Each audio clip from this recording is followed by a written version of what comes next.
excited ng lola mo. Kain kami ng marang. And it's my first time. Ay, sila din. Samara! Oh my gosh! Ay, oo nga. Hinog na siya. Sarap yan. Parang ice cream. Oh, ito.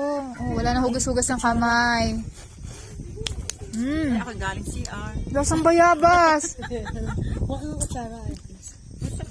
Thank you po, Samara. Ang sarap. May bayad yan. Lasang bayabas. Sarap, di ba? Kinakain ba buto nito? Oo, lanakin Ay, kinakain ba? Huwag ka maniwala. Munti ko na ibalik. Mamaya. Loko-loko to si nanay eh. Ay. Yay! Andito kami ngayon sa bundok ng Tralala. Bundok ni Maring Sharon. At kami kumakain ng marang. Eat all you can.